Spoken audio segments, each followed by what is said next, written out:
Le 6e août 1945, Hiroshima a été témoin d'un chapitre dévastateur de l'histoire. À 8h15 du matin, un éclair intense illumina la ville, suivi d'un rugissement assourdissant qui réduisit les bâtiments et les vies en ruine. Ce n'était pas une bombe ordinaire, c'était Little Boy, la première arme nucléaire utilisée au combat.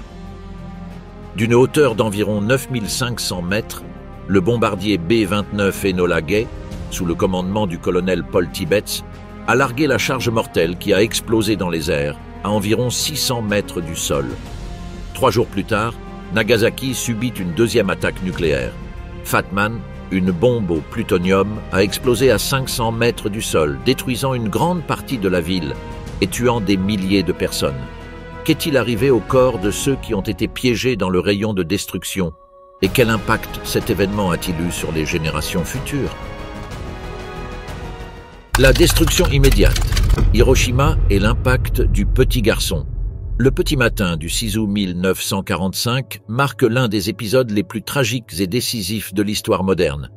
À 2h45 du matin, le bombardier B-29 dit Enola Gay, piloté par le colonel Paul Tibbets, décolle de la base aérienne de Tinian, dans l'océan Pacifique. Il transportait à son bord un chargement jamais utilisé auparavant dans un conflit armé. La bombe atomique Little Boy, un engin à l'uranium conçu selon le principe de la fission nucléaire. Cet artefact, pesant environ 4400 kg et mesurant 71 cm de diamètre, représentait le pouvoir destructeur accumulé par des années de recherche scientifique dans le cadre du projet Manhattan. Au fur et à mesure de la matinée, l'équipage de l'Enola Gay s'approche de son objectif. La ville japonaise d'Hiroshima, située au sud-ouest du pays. À 8h09, les sirènes des raids aériens ont commencé à retentir dans la ville. L'alarme faisait son travail, mais personne n'imaginait que le pire était à venir.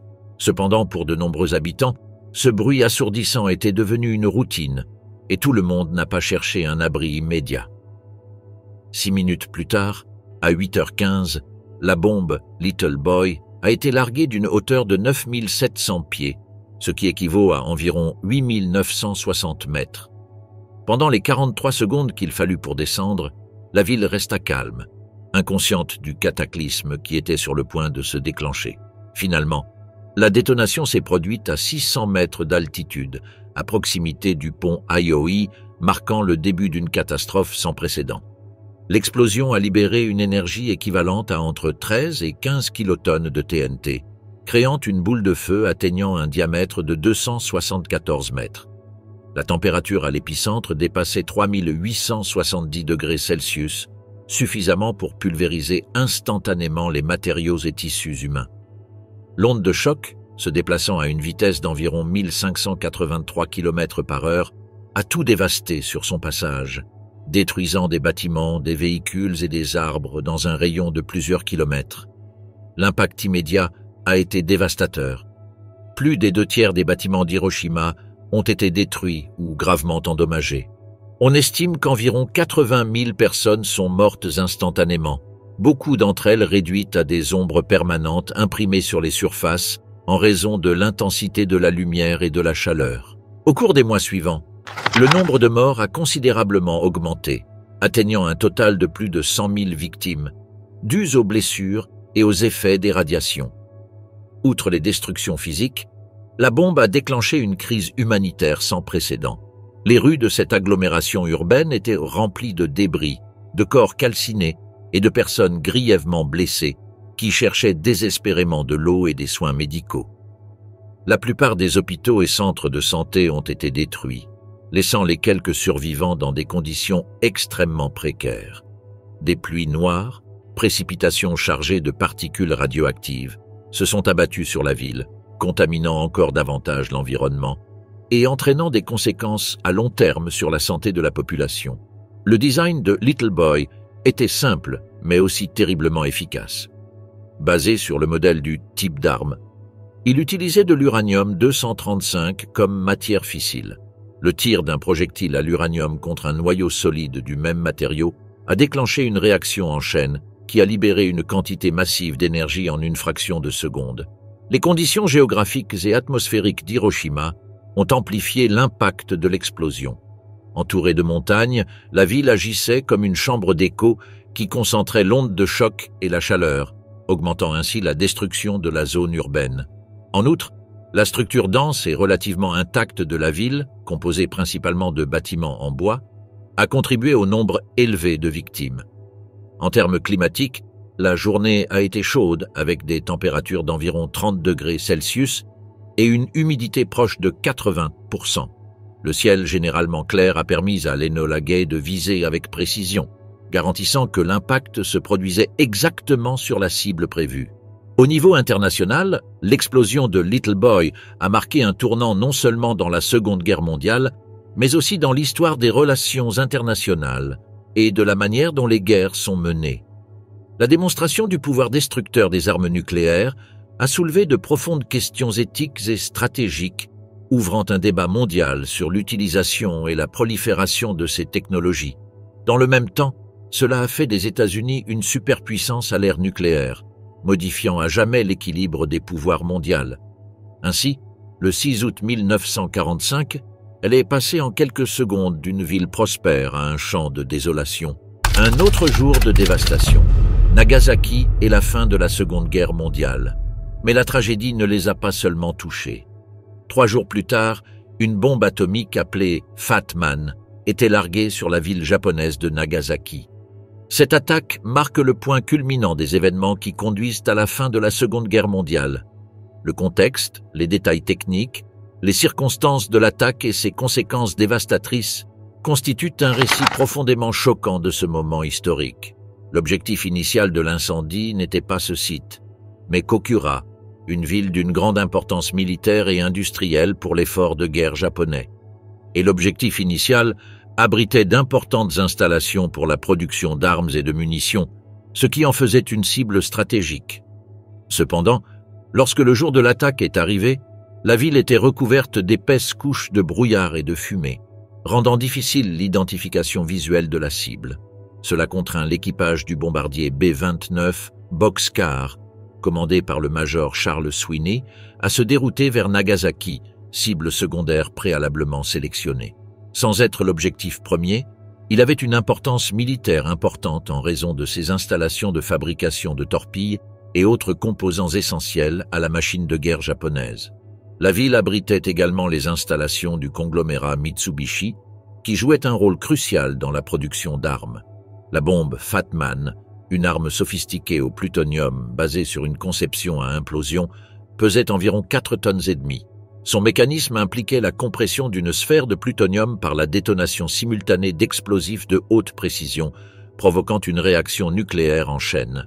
Avec une puissance destructrice équivalente à 21 ou 22 kilotonnes de TNT, cette bombe représentait une avancée technique meurtrière dans l'histoire des armes. À 11h02, heure locale, Fat Man a été lancé depuis une altitude considérable, explosant à environ 500 mètres au-dessus de la surface de Nagasaki. La détonation initiale a provoqué une dévastation immédiate, avec une onde de choc qui a tout dévasté dans un rayon de plus d'1 kilomètre. Des bâtiments ont été pulvérisés, tandis que d'autres ont été la proie des flammes, aggravant l'ampleur de la tragédie. L'onde de choc générée par le rugissement était si puissante qu'elle projetait des personnes, des animaux et des objets à des vitesses supérieures à 150 km/h. Les températures extrêmes générées à l'épicentre de la détonation ont déclenché des incendies qui se sont propagés rapidement, consumant les zones résidentielles et commerciales. Le nombre de victimes était effrayant. Environ 22 000 personnes sont mortes sur le coup à cause de l'explosion et de ses conséquences immédiates. Dans les mois suivants, le nombre de décès augmenta considérablement, dépassant les 64 000 personnes vers la fin de 1945. Ces décès supplémentaires résultent de blessures graves, de brûlures et des effets des radiations. Des milliers de survivants ont souffert de séquelles physiques et psychologiques, tandis que l'exposition aux émissions a laissé nombre d'entre eux avec des maladies chroniques et un risque accru de développer un cancer. De toute évidence, la ville était réduite en ruines, et ceux qui ont survécu pour raconter l'histoire ont été confrontés à un scénario apocalyptique de dévastation, de chaos et de souffrance. Les dégâts causés par les bombes atomiques, tant à Hiroshima qu'à Nagasaki, ont envoyé un message fort aux dirigeants japonais. Les villes sélectionnées pour les bombardements l'avaient été non seulement pour leur importance militaire, mais aussi pour leur état relativement intact, garantissant que les fruits des bombes étaient clairement visibles. Cette approche visait à maximiser l'impact psychologique et à persuader l'île de se rendre sans condition. La tragédie atomique, impact et résilience. Les effets immédiats des bombardements atomiques ont été dévastateurs et se sont caractérisés par un large éventail de dégâts et de conséquences sur la population des deux villes. Il s'agissait notamment de blessures graves causées par la détonation, la chaleur extrême et l'exposition aux radiations. L'intense dégagement d'énergie thermique qui a suivi les bombardements a généré des températures proches de 4000 degrés Celsius à proximité des hypocentres. Les brûlures sont rapidement devenues l'une des principales causes de décès, touchant particulièrement ceux qui se trouvaient à proximité du lieu des détonations. Les blessures thermiques allaient de brûlures mineures à des blessures au 3e degré, souvent mortelles en raison du manque de soins médicaux adéquats. À Hiroshima, on estime que plus de 60% des survivants ont subi de graves brûlures. À Nagasaki, les dégâts causés par la chaleur n'ont pas été moins graves, avec des ravages dans un rayon de 2 km autour de l'hypocentre. Les flammes ont consumé une grande partie des structures, intensifiant le nombre de victimes en générant des incendies qui ont duré plusieurs heures pour être éteints. L'onde de choc, conséquence directe des explosions, a été responsable d'un autre type de dégâts importants. Les personnes exposées à cette vague ont subi des blessures mécaniques causées par des débris projetés par la force de l'impact. Ces blessures comprenaient des fractures osseuses, des plaies ouvertes et même des lésions internes qui, dans de nombreux cas, ont entraîné la mort immédiate. Là-bas, environ 70 000 à 135 000 personnes sont mortes dans les mois qui ont suivi l'attaque, dont beaucoup à cause des conséquences directes de ces blessures. Dans l'autre ville, les chiffres oscillaient entre 60 000 et 80 000, reflétant également l'ampleur du désastre. Les rayonnements ionisants émis par les explosions ont été l'un des aspects les plus dommageables pour les survivants. Une exposition immédiate à ce produit a déclenché des symptômes de maladie aiguë des radiations.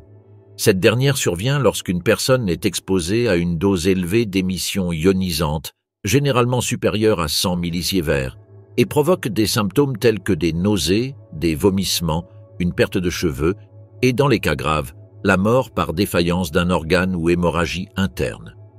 La dose seuil pour les dommages aigus est d'environ 500 millisievert et des doses proches de 5000 millisievert sont généralement mortelles.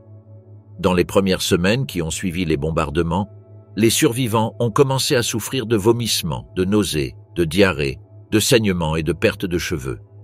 Ces symptômes ont touché une partie considérable de la population exposée, étant responsable d'un nombre important de décès au cours des 10 premières semaines.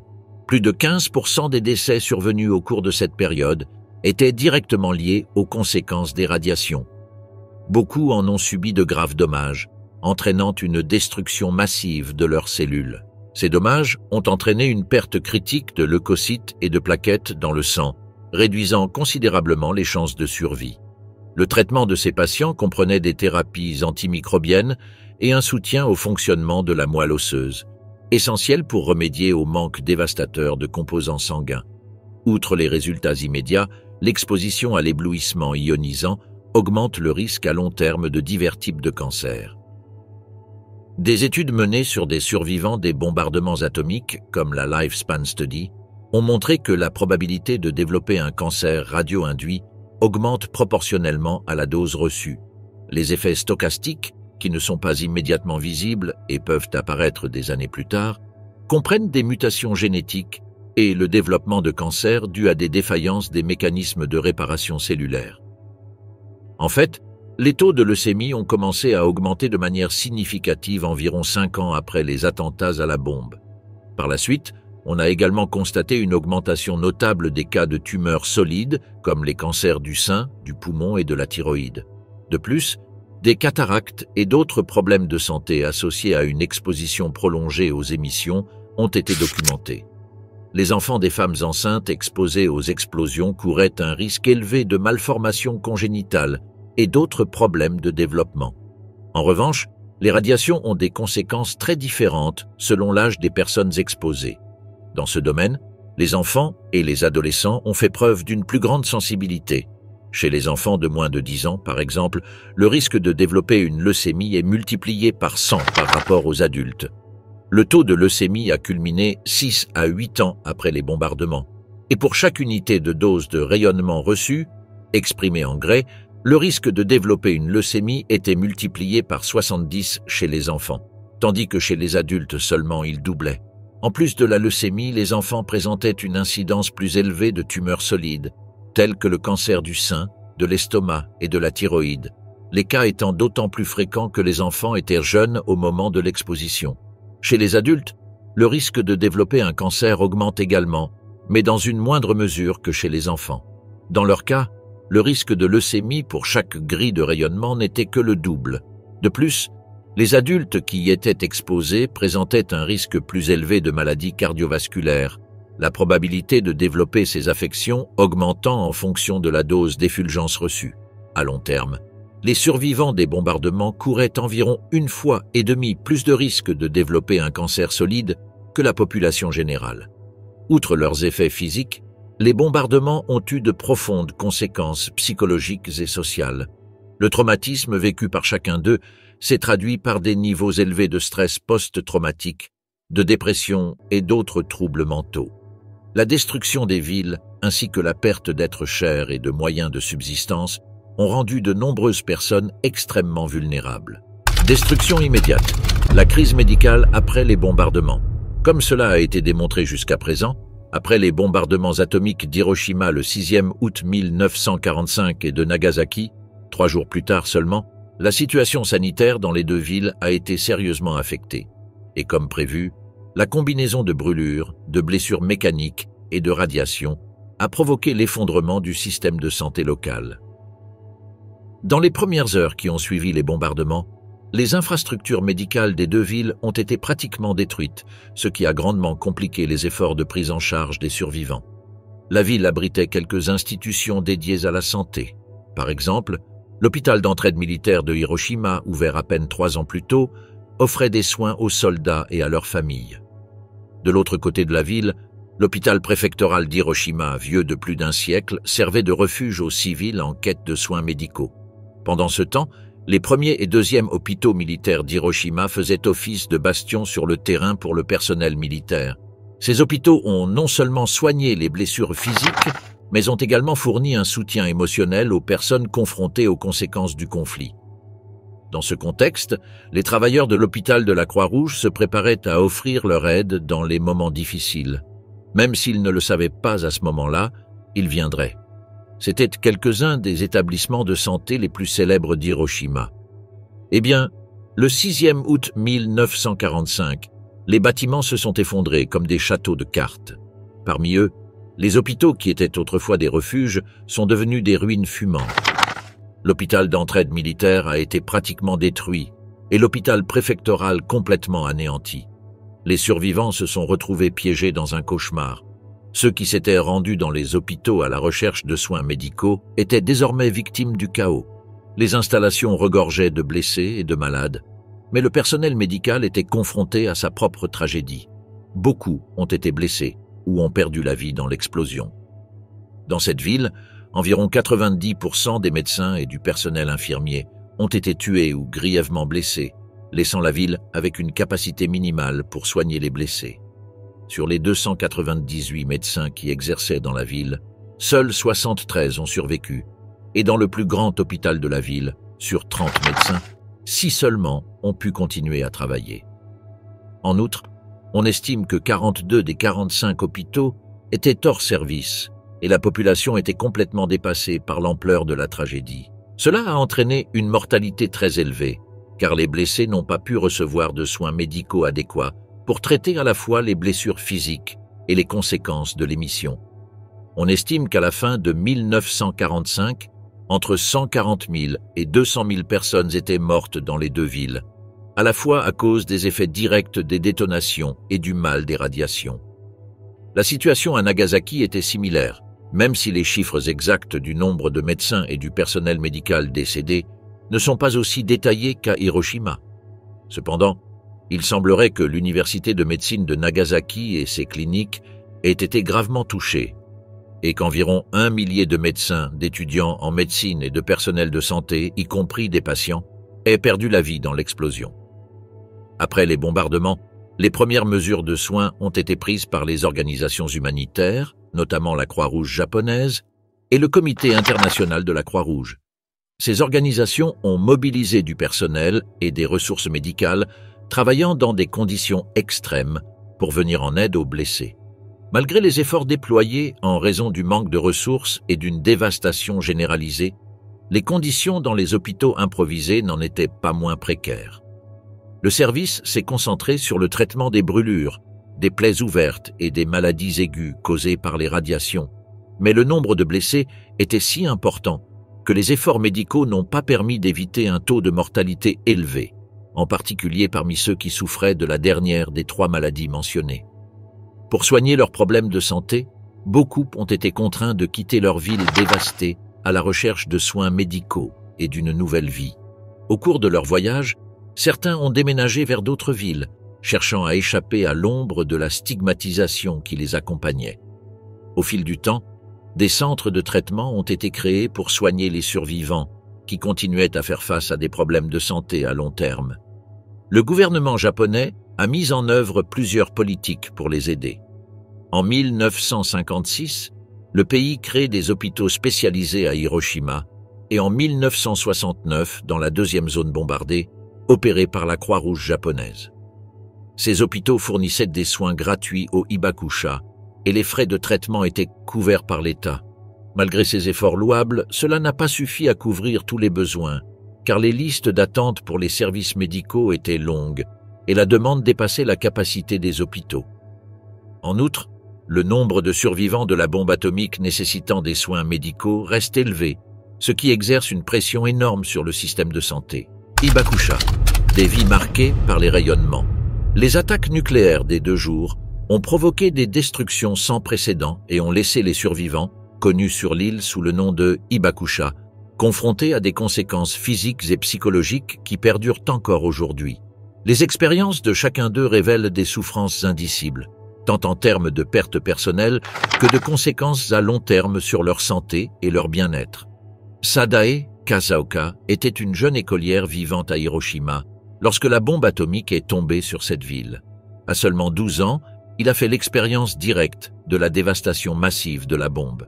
Sa maison, située à environ 3,5 km de l'hypocentre, est devenue un lieu d'horreur inimaginable lorsque la détonation a dévasté sa ville et coûté d'innombrables vies, dont celle de ses parents. Ce matin fatidique, Sadae était à la maison avec sa grand-mère. Au moment où la bombe a explosé, l'onde de choc l'a projeté violemment contre le mur. Ensuite, il s'est retrouvé face à une scène de chaos et de destruction. Les éclats de verre des fenêtres voisines lui ont transpercé la peau, et il se souvient très bien de l'image obsédante de son père, rentré chez lui irradié et méconnaissable. La perte de sa mère est devenue une blessure profonde. Il attend en vain le retour de sa mère, un espoir qui ne se réalisera jamais. Pendant des décennies, Sadae a été victime de discrimination en tant que hibakusha ou survivant de la bombe atomique. Ce n'est qu'il y a moins de 20 ans que Sadae a commencé à partager publiquement son histoire, marquant un tournant important dans sa vie. Alors qu'il se tenait devant le public du musée mémorial de la paix de Hiroshima, les paroles de Sadae résonnaient avec clarté et émotion. Il a souvent comparé l'épidémie à un typhon d'une force inimaginable, réfléchissant à la façon dont il a détruit non seulement les bâtiments, mais aussi les rêves et l'avenir. Ces dernières années, Sadae a participé à plusieurs programmes visant à sensibiliser les jeunes aux conséquences d'une guerre nucléaire. Il a inspiré de nombreux successeurs qui se sont consacrés à partager les histoires des hibakusha, soulignant que la paix nécessite une participation active plutôt qu'une attente passive. Tsutomu Yamaguchi, pour sa part, a grandi dans une famille modeste et a excellé sur le plan académique, obtenant finalement un diplôme d'ingénieur de l'université Waseda de Tokyo. Après avoir terminé ses études, il retourne à Nagasaki et commence à travailler pour Mitsubishi Heavy Industries, où il s'engage dans la construction navale. En ces jours fatidiques, Yamaguchi était en voyage d'affaires de 3 mois à Hiroshima. Le matin du 6 août, Alors qu'il s'apprêtait à quitter la ville, il fut témoin de l'événement catastrophique qui allait changer sa vie à jamais. Un boom dévastateur s'est produit à environ 3 kilomètres de l'endroit où il se trouvait et il a été projeté au sol par la force de la vague. Malgré de graves brûlures, des tympans perforés et une cécité temporaire, Yamaguchi a réussi à ramper pour se mettre en sécurité et a passé la nuit dans un abri anti-aérien avec ses collègues. Le lendemain, malgré ses blessures, Yamaguchi retourne à Nagasaki pour récupérer. Il ne le savait pas, mais ce ne serait pas la meilleure décision de toutes. Le 9 août, alors qu'il retournait au travail chez Mitsubishi Heavy Industries, la tragédie frappa à nouveau. Alors qu'il commençait à expliquer les événements d'Hiroshima à son superviseur, la deuxième bombe, Fatman, fut larguée. Une fois de plus, Yamaguchi se retrouva dans le rayon de l'explosion. Il a décrit comment le ciel s'est assombri et qu'un bruit énorme a été entendu alors qu'il était à nouveau projeté en l'air. C'est vrai, Yamaguchi est l'une des rares personnes au monde à pouvoir prétendre avoir survécu aux 2 attentats à la bombe. Mais il a été confronté à d'immenses défis physiques et psychologiques à la suite de ceux-ci. Il a souffert de problèmes de santé à long terme liés à l'exposition aux émissions, notamment des cataractes et une leucémie aiguë. Sa femme a également souffert de problèmes de santé dus à la maladie des radiations et est finalement décédée d'un cancer. Pendant de nombreuses années après la guerre, Yamaguchi resta silencieux sur ses expériences. Ce n'est que dans les années 2000 qu'il a commencé à partager publiquement son histoire. Il est devenu un défenseur du désarmement nucléaire et a participé à plusieurs forums de sensibilisation aux horreurs de la guerre nucléaire. Leurs témoignages ont été présentés dans des documentaires et lors de réunions internationales telles que les Nations Unies.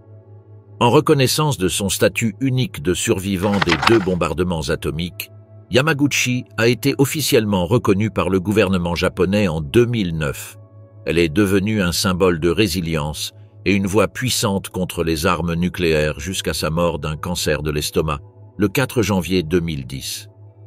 Un 3e cas est associé à Hiroko Kawaguchi. Son enfance a été marquée par la guerre et surtout par l'impact profond du bombardement atomique qui allait changer sa vie à jamais. Le 6 août 1945, alors qu'il avait à peine 8 ans, les États-Unis larguaient une bombe atomique sur Hiroshima. À cette époque, Hiroko se trouvait près de chez elle, à Kamiten-Macho, à environ 1 kilomètre de l'hypocentre. Ce matin fatidique, elle et ses amis se dirigeaient vers la rivière lorsqu'ils aperçurent un panache de fumée blanche provenant d'un avion survolant. Dans une tentative désespérée de se mettre en sécurité, Hiroko s'est réfugiée sous les combles d'une maison voisine, se couvrant instinctivement les yeux et les oreilles avec ses mains. Le bâtiment s'est rapidement effondré autour d'elle, la piégeant sous les décombres. Miraculeusement, elle a réussi à s'en sortir indemne, sans subir de brûlures ni de blessures physiques. Cependant, le traumatisme de cette expérience était indélébile. Peu de temps après son évasion, il a retrouvé sa mère, Shizuko, qui avait été grièvement blessée en tentant de rentrer chez elle après avoir récupéré des rations. Shizuko a subi des brûlures au dos à cause de l'éclair de la bombe et a été grièvement blessée à la tête à cause de la chute de débris. La famille d'Hiroko avait déjà été affectée par la tragédie. Son père était mort en Chine pendant la guerre en 1938. Après le bombardement et la mort de sa mère des suites de blessures subies ce jour-là, Hiroko et son frère se sont retrouvés avec peu de soutien. Ils vivaient d'abord dans le hangar d'un parent avant que leurs oncles ne les accueillent. La perte de ses parents a forcé Hiroko à abandonner son rêve d'aller au lycée. Malgré ces difficultés, Hiroko a trouvé une voie à suivre.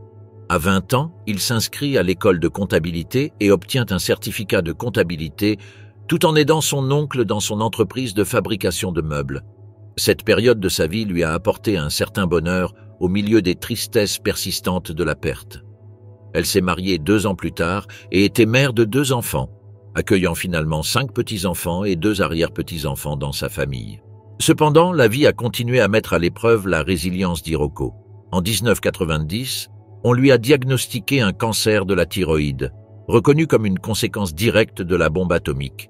Tout au long de sa vie, elle a emporté avec elle non seulement les souvenirs de cette journée déchirante, mais aussi une promesse qu'elle avait faite à sa mère. « Quand nous mourrons, mourrons ensemble ». Ce sentiment résume les profondes cicatrices émotionnelles laissée par l'attentat à la bombe et reflète le lien durable qui unit Hiroko à l'histoire tragique de sa famille. Malgré les atrocités subies, de nombreux Hibakusha ont été confrontés à un autre type de souffrance, l'isolement social. Souvent, les personnes blessées étaient stigmatisées en raison des cicatrices visibles de leurs blessures ou des produits physiques que la radiance avait sur elles. En réalité, la société japonaise évitait les personnes exposées à ces émissions, craignant qu'elles ne soient porteuses de maladies contagieuses ou que leur état ne soit le résultat d'une malédiction. La discrimination dont ils ont été victimes a accru leur souffrance émotionnelle, car ils se sentaient considérés comme endommagés ou sales par la société. Cela a créé un cercle vicieux d'isolement dans lequel les survivants, en plus de leur souffrance physique, ont été confrontés à une exclusion sociale qui a aggravé leur douleur. Le traumatisme psychologique était également une conséquence majeure des attaques. La peur, l'anxiété, les cauchemars, la dépression et le trouble de stress post-traumatique étaient courants chez les Hibakusha. Ces problèmes psychologiques se sont souvent aggravés au fil des années, car l'inquiétude constante concernant leur santé et la souffrance liée à la perte d'êtres chers ont continué à être un fardeau émotionnel qui ne s'est jamais allégé. La guerre, la mort et la dévastation font désormais partie de leur vie quotidienne. L'impact sur les structures familiales a également été profond. La mort de membres de la famille proche et les blessures subies par les survivants ont modifié la dynamique familiale. De nombreuses personnes ont dû prendre soin de membres de leur famille gravement blessés, ce qui a laissé une marque émotionnelle difficile à effacer.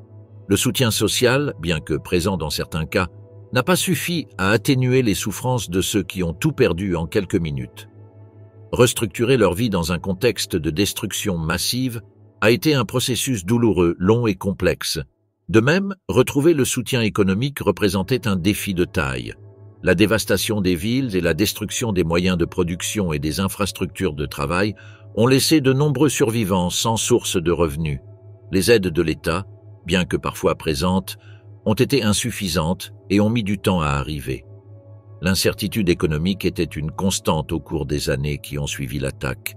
Malgré ces difficultés, de nombreux Hibakusha ont commencé à reconstruire leur vie à partir de leurs cendres, vivant dans des abris temporaires et subsistant avec des ressources minimes. Malgré toutes les souffrances, nombreux sont ceux qui sont devenus des défenseurs du désarmement nucléaire et de la paix mondiale. Ils ont utilisé leurs histoires personnelles pour avertir les générations futures des horreurs de la guerre, et en particulier de la guerre nucléaire. Des organisations telles que Nihon Hidankyo ont été fondées par Hibakusha pour plaider en faveur de la paix et de la fin des armes nucléaires. Ces survivants ont partagé leurs témoignages et se sont battus pour que les horreurs d'Hiroshima et de Nagasaki ne se reproduisent plus nulle part dans le monde. Un environnement en ruine. Comment la bombe nucléaire détruit tout sur son passage? Maintenant, on pourrait se demander si seuls les êtres humains ont souffert de ces attaques. La réponse est naturellement non. Les bombardements atomiques d'Hiroshima et de Nagasaki ont eu des effets dévastateurs sur divers aspects de la vie des Hibakusha. Les dégâts, tant physiques que psychologiques, ont été profonds et ont eu des répercussions durables sur les générations touchées, marquant un avant et un après dans les villes et dans la vie de ceux qui ont vécu la tragédie. Dès le premier instant, les conséquences immédiates des détonations étaient évidentes. Les deux agglomérations urbaines ont été frappées par une onde de choc de grande ampleur qui a touché presque toutes les infrastructures des deux villes. À Hiroshima, environ 80% des bâtiments ont été détruits en quelques secondes en raison de l'énorme pression et de la chaleur générée par la détonation. À Nagasaki, une superficie de 6,7 km² a été directement dévastée. Cette destruction a non seulement affecté les bâtiments, mais également les ressources de base telles que l'eau, la nourriture et les soins médicaux, créant une crise humanitaire qui a gravement affecté les survivants. Les résultats des radiations ont été tout aussi dévastateurs. Le rejet de grandes quantités de matières radioactives a entraîné une contamination massive de l'environnement, affectant à la fois le sol, l'eau et l'air. Cette contamination aurait des conséquences à long terme, non seulement sur les personnes directement exposées à l'éblouissement, mais également sur la flore et la faune des zones touchées. La végétation a été détruite par les températures extrêmes atteintes par les explosions et de nombreuses espèces animales ont été anéantis ou gravement touchés. Le processus de reconstruction des villes a commencé peu après les bombardements, mais il a été lent et semé d'embûches. L'infrastructure des deux sites a été progressivement reconstruite et, au fil du temps, les deux villes ont réussi à redevenir des lieux où il fait bon vivre. Aujourd'hui, ces deux destinations sont des destinations pour ceux qui souhaitent se souvenir de la tragédie et découvrir les horreurs de la guerre nucléaire. Cependant, l'héritage des attentats à la bombe reste partie intégrante de la mémoire collective des deux villes et du Japon dans son ensemble. Au fil des décennies, la relation entre les Hibakusha et la société japonaise a également changé, même si dans les premières années qui ont suivi la guerre, il y a eu une forte stigmatisation. Au fil du temps, les survivants ont commencé à être reconnus comme des symboles de la souffrance humaine et de la nécessité d'éviter de futures guerres nucléaires. Hiroshima, par exemple, a été désignée ville de la paix, et des monuments et des musées ont été érigés pour honorer les victimes et ceux qui ont survécu pour raconter cette histoire. Le parc du Mémorial de la paix d'Hiroshima est l'un des principaux lieux de réflexion. Ce bâtiment, partiellement détruit par le rugissement, est devenu un symbole de la dévastation et un rappel de la nécessité de maintenir la paix. Le parc, avec ses nombreux monuments, devient chaque année un lieu de rendez-vous, notamment le 6 août, lors des cérémonies du souvenir. Le parc de la paix de Nagasaki est également un espace central de mémoire. La statue de Friedens, qui surplombe la ville depuis le parc, symbolise le désir de paix et la lutte pour un avenir sans armes nucléaires. Chaque 9 août, une cérémonie similaire à celle d'Hiroshima a lieu, où l'on se souvient de la tragédie et où l'on souligne l'importance du désarmement. Le parc abrite une plaque portant les noms des victimes de la bombe, soulignant la dimension humaine de la tragédie et gardant vivante la mémoire de ceux qui ont perdu la vie ce jour fatidique. Ces initiatives faisaient partie d'un effort plus large visant à favoriser la compréhension des effets dévastateurs des armes nucléaires et à promouvoir la paix dans le monde. L'importance des cérémonies du souvenir dans les deux villes est difficile à sous-estimer. Ces activités annuelles attirent non seulement les résidents locaux, mais également des délégations internationales, renforçant ainsi le message mondial de paix. Lors de ces cérémonies, des moments de silence sont souvent observés aux heures exactes des explosions des bombes, dans un acte de respect et de réflexion. Dans le cas d'Hiroshima, l'événement principal a lieu à 8h15 du matin le 6 août, tandis que dans la deuxième zone bombardée, l'événement a lieu à 11h02 le 9 août. Lors de ces cérémonies, des personnalités politiques, comme le Premier ministre japonais, se chargent de rendre hommage aux victimes et d'appeler au désarmement nucléaire, insistant sur l'importance de tirer les leçons de l'histoire. Cependant, malgré la reconstruction et les efforts visant à améliorer la qualité de vie dans les deux zones touchées, les traces des bombardements sont toujours présentes. Même si de nombreuses victimes ont été soignées au fil du temps, la vérité est que les conséquences des bombardements continuent d'affecter la population et que les Hibakusha continuent de lutter contre des problèmes de santé et des séquelles émotionnelles. Aujourd'hui, des organisations telles que Mayors for Peace promeuvent l'éducation sur les dangers des armes nucléaires et plaident en faveur de politiques de désarmement. Ces initiatives s'étendent au-delà du Japon et touchent de nombreuses régions du monde, où les messages d'Hiroshima et de Nagasaki restent d'actualité. Dans les villes du monde entier, des cérémonies similaires à celles des villes japonaises sont organisées pour honorer les victimes des bombardements et appeler à un avenir sans armes nucléaires. De la théorie à la pratique, comment est née la bombe atomique? Toutes ces dévastations ont été possibles parce que la bombe atomique était le résultat direct d'un effort scientifique monumental connu sous le nom de projet Manhattan. Les scientifiques impliqués étaient de diverses nationalités, dont beaucoup avaient fui l'Europe en raison des persécutions nazies. Ce projet était motivé par le besoin urgent des États-Unis de développer une arme capable de changer le cours de la guerre. En réalité, les Américains ne pouvaient rester indifférents à tout ce qui se passait en Asie et en Europe. Ils avaient un désir de vengeance après l'attaque japonaise sur Pearl Harbor, survenue le 7 décembre 1941. Cette attaque, qui entraîna la perte de milliers de vies humaines et la destruction d'une partie importante de la flotte du Pacifique, déclencha la fureur nationale et conduisit les États-Unis à entrer pleinement dans la Seconde Guerre mondiale. Et si l'on ajoute à cela la menace que l'Allemagne puisse d'abord développer une bombe qui lui donnerait un avantage absolu sur le champ de bataille, elle disposait d'un terrain idéal pour mettre fin à sa neutralité. Le projet Manhattan a officiellement débuté en 1942 sous la direction du général Leslie Groves et du physicien Robert Oppenheimer. Groves, un ingénieur militaire, était responsable de la supervision globale du projet, tandis qu'Oppenheimer dirigeait le laboratoire national de Los Alamos, où étaient concentrés les efforts scientifiques. Depuis son lancement, le projet s'est développé rapidement, impliquant plus de 130 000 employés et coûtant environ 2 milliards de dollars.